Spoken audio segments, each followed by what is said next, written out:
Welcome to Life Stories. Family gatherings are supposed to bring people together, filled with love, laughter, and shared memories. But what happens when a simple Thanksgiving dinner turns into a courtroom-style showdown? Exposing shocking secrets and betrayals? In today's story, one woman uncovers a web of lies after her aunt sells their grandmother's house, illegally. What follows is a battle for justice, revealing the lengths some people will go to for greed. Will the truth prevail? Will the family ever be the same again? Stay tuned as we dive into this unbelievable real-life story. Subscribe to our channel to begin today's story with Life Stories. Thanksgiving dinner was supposed to be a time of warmth, of gratitude, of family coming together despite the losses we had suffered that year. But instead, it became the night everything unraveled. It was the first holiday without Grandma and my dad. The grief was still fresh, still raw, especially for my mother, who couldn't bring herself to attend. I almost skipped it too. Something about the way my aunt, Karen, had been acting since Grandma's passing didn't sit right with me. But my gut told me to go. And thank God I did. Uncle Mike's house in New Jersey was the chosen gathering spot that year. A sprawling home with a long oak dining table stretching down the center of the room. Candles flickering in golden holders. And plates piled high with turkey and stuffing.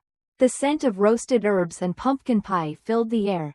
Kids ran between chairs, silverware clinked, and glasses were filled with wine. It should have been a scene of peace, of togetherness. And then, Karen stood up. She clinked her glass, smiling in a way that reminded me of someone announcing a pregnancy or a big promotion. The room quieted, expectant. I just wanted to share something important with the family, she said, her voice sweet, practiced. We sold Grandma's house. Silence. Absolute, suffocating silence. The weight of her words pressed against my chest. Cold and heavy. Around me, family members sat frozen, forks halfway to their mouths. A cousin coughed awkwardly. Someone dropped a spoon. Even the children, who had been giggling moments before, stopped and stared. Karen carried on, as if she hadn't just dropped a bomb in the middle of our holiday meal. We figured it was what she would have wanted, she said, shrugging. No point in keeping an empty house. The market was good, and we already split the money. So don't worry, it's all handled. Then she turned to me, and with the same casual tone someone might use to discuss the weather, she said, and just to be clear, you weren't in the will anyway. The words cut, sharp as glass. I didn't flinch. I could feel my heartbeat in my throat. But I didn't give her the satisfaction of a reaction. I just stared at her, watching the way she savored the moment. The way her lips curled ever so slightly at the corners. She thought she had won. I inhaled slowly. Then, without breaking eye contact, I reached under the table, my fingers brushing against the worn edges of an envelope I had carried for months. That's funny, I said, pulling it out, my voice steady, because Grandma left me this. Karen's smile faltered. The letter, delicate floral stationery, written in Grandma's own neat, slanted script, felt heavy in my hands. The weight of trust, of truth. I unfolded it carefully, my fingers trembling just slightly. Then I began to read aloud. To my granddaughter. If you are reading this, it means I have passed. Do not let them sell the house. I have changed the will. I have left the house to you. Use it, live in it, or keep it for your future family. I know Karen will try something. Trust my lawyer. His card is in the safe. Love always, Grandma. The words rang through the room like a church bell. Loud and inescapable. A gasp. A whisper. Someone muttered, "Oh my God." Karen had gone rigid, her face drained of color. Her husband, Uncle Mike, turned to her, his brow furrowed in quiet confusion. "What is that?" he asked. "The real letter," I said. "The real will. Grandma changed it after she found out what you were planning." Karen's mouth opened and closed, soundlessly. I wasn't finished. Slowly, deliberately, I reached into my bag again and pulled out a second item, a folder. Thick with official documents, stamped with legal seals. I also have a copy of the revised will from her lawyer, I said, setting it on the table. The room held its breath. Karen lunged forward, but her daughter, Ashley, grabbed her arm, holding her back. What is this? Karen snapped, her voice higher now. Dinner. This is fake. You faked this.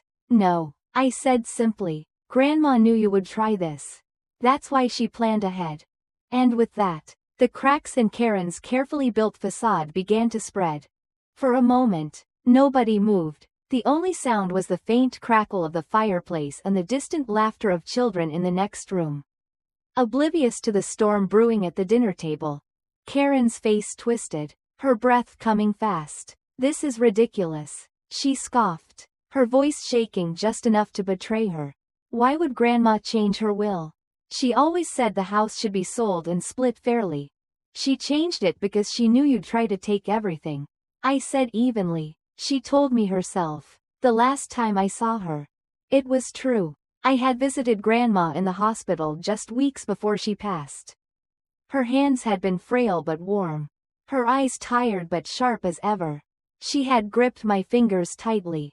Her voice a whisper but filled with urgency. Karen's planning something, she had told me. She thinks she's entitled to everything.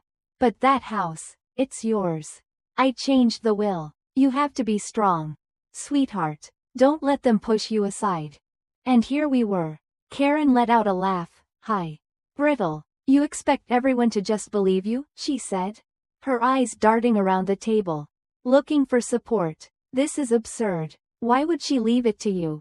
Aunt Linda, the quiet one in the family, spoke up first. Actually, she said, clearing her throat, I wouldn't be surprised. Grandma always said she wanted the house to stay in the family. She talked about how much you loved it. She changed her will months before she passed. I added, tapping the document in front of me. And her lawyer has the official copy. This isn't a debate, Karen. The house was never yours to sell. That was when Uncle Mike finally turned to his wife. His expression darkening. Karen, he said slowly, his voice low, controlled. Did you know about this? She flinched. No, she said quickly. Too quickly. Of course not. This has to be a mistake. But the crack in her voice said otherwise. Then her daughter, Ashley, spoke up. Mom, she said, her voice barely above a whisper. Did you forge the will? Karen whipped around to her. What? Ashley swallowed hard, her eyes shining with something I couldn't quite place. Betrayal. Maybe, or disappointment. Grandma told me once that she wanted the house to stay in the family. She murmured, not to be sold. And you and Dad, she hesitated, glancing at her father before looking back at her mother. You were in such a hurry to sell it. You said there wasn't time for lawyers or paperwork. That we just needed to move forward. Karen started, but for the first time, she had no words. The weight of the truth was settling over the room, pressing down on her like an avalanche. And she knew she was caught. The tension in the room was suffocating. Karen sat stiffly in her chair, her hands clenched in her lap. She had always been the dominant voice in the family, the one who commanded attention, who made decisions, who never let herself be questioned. But now, with all eyes on her, she looked small. Uncle Mike's jaw was tight as he stared at her. Waiting, Ashley had pulled back, arms wrapped around herself, as if she was physically distancing herself from whatever was about to happen next. I leaned forward, my voice calm but firm. Grandma trusted me with this letter because she knew something like this would happen. She didn't want you anywhere near the house. And yet, you went ahead and sold it. Without telling the family, without following the law. Karen shook her head, laughing again, but this time it sounded hollow. You're twisting this, she snapped. Grandma was old. She probably didn't even remember what she. Aunt Linda's fork clattered onto her plate. Karen, she said sharply, don't you dare try to say she was confused. That woman was sharper than any of us. You think we don't remember how she beat us all at Scrabble every Christmas? There were murmurs of agreement around the table. Even the cousins who had stayed silent were nodding. Karen's argument was crumbling before it had even begun. I wasn't done. You didn't just go behind our backs. I said, my voice steady. You committed fraud. Karen flinched. Uncle Mike turned to me. What do you mean? I opened the folder I had brought with me. Grandma's lawyer, Mr. Hargrove, tried to contact the co-executor of her estate multiple times, my dad. I looked up at Karen. You never responded to him. Because you knew he was dead. The silence was deafening. You forged a document. I continued, pulling out a photocopy of the original executor's agreement. You made yourself the sole executor after my dad passed. You sold the house without legal authority. That's fraud, Karen, and it's all documented. Ashley's breath hitched. Mom? Karen's face had gone ghostly pale. I didn't forge anything, she said weakly. I pulled out another document. The signature on this paper? I slid it toward Uncle Mike. It's supposed to be my father's. I took a deep breath. But he had already passed away when this was signed. Uncle Mike's hands trembled as he picked up the paper. His face darkened as he recognized the writing. He had known my father for decades. He knew his handwriting. And this wasn't it. Karen's mouth opened, then closed. She had no more words. She had been caught. And she knew there was no talking her way out of this one. Karen sat frozen, her usual confidence stripped away. For the first time, she had no excuse, no way to twist the truth in her favor. The weight of what she had done settled over the room like a heavy fog. Uncle Mike let out a slow, measured breath. This isn't just a family betrayal. Karen, he said, this is a crime. Ashley's eyes filled with tears. Mom, how could you? Her voice was barely a whisper, filled with disbelief and heartbreak. Karen looked around the table, as if searching for someone to defend her. But no one did. Even those who had once sided with her couldn't deny the evidence in front of them. I stood up, my hands shaking slightly, not out of fear, but from the sheer weight of the moment. The lawyer already knows, I said quietly. The authorities will be involved. There's no escaping this. Karen's shoulders slumped. The fight in her was gone. She had built her life on control, on always being the one with the upper hand. And now, she had lost everything. The house was gone. The money? That would have to be accounted for. But more than that, she had lost her family. As I walked out of the house that night, the air felt different, lighter. The truth had finally been spoken. Justice would take its course. And for the first time in a long while, Grandma's wishes would be honored. Some betrayals break families forever.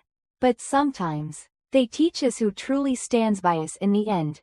Subscribe to our channel for more real-life stories.